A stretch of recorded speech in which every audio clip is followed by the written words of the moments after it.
Tonight we continue our coverage of Albuquerque's newest, yet controversial idea to address our homeless epidemic. Safe outdoor spaces devoted just to those in our community who need shelter. We reached out to you for questions recently, and tonight we have more answers about how these spaces would actually operate. Julie Frendak got those from the city department, not just spearheading, but funding this proposal. So Julie, what do we know at this point? Well, Tessa, we've learned about logistics, like where these might go, how big they might be, as well as the rules about safety, security, even drug use. City leaders have allocated $750,000 for these safe outdoor spaces in this year's budget, and they've laid out for us how it could be spent pretty soon. Homeless encampments have taken over sidewalks and parks across Albuquerque. But in a matter of months, some city leaders hope to have another option up and running. They're called safe outdoor spaces. We are not trying to put Coronado parks everywhere.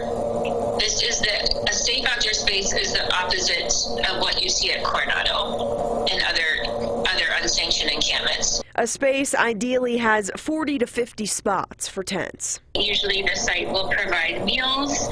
There's always bathrooms and hand washing stations, sometimes showers, sometimes Wi-Fi is provided. There's sort of a whole gamut of options that could happen with enough resources. The space will have an opaque fence that locks, and the city will hire security. As far as drug use, Olguin says evidence shows people should be housed before they try to tackle their addiction.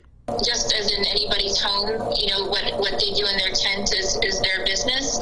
However, there is no drug dealing, no sort of transactions at all, or any display of drug paraphernalia or use in the common space. Will there be consequences for people who choose to still occupy sidewalks or still occupy places like Coronado Park, for example? Having the safe outdoor spaces would give that extra sort of, I think, layer of protection for the police department to be able to more definitively say, you want to camp, you can't camp here, this is where you can camp now. Leaders hope the spaces will serve as connection points for case management resources so people can get permanent housing and job training. And what about cost? Olguin says each space can range from $70,000 to about $360,000.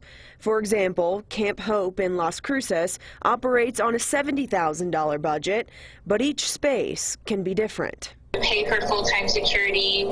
We would buy, the kind of gold standard version with all matching tents. Sometimes electricity is run. It really kind of depends on what the owner of the property would like to do.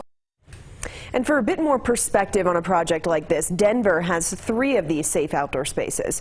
And Albuquerque isn't putting several of these in each council district. Leaders are looking to start with just one of these spaces and then go from there. The Family and Community Services Department is presenting one more solution at the city council meeting later this month. If that passes, they actually hope to have a space up and running by the end of the summer. Leaders told me they also already have 2 church congregations interested in providing a space. Tessa. Yeah, people are, interested. They're invested too. So we've got some answers for them. Julie, good job.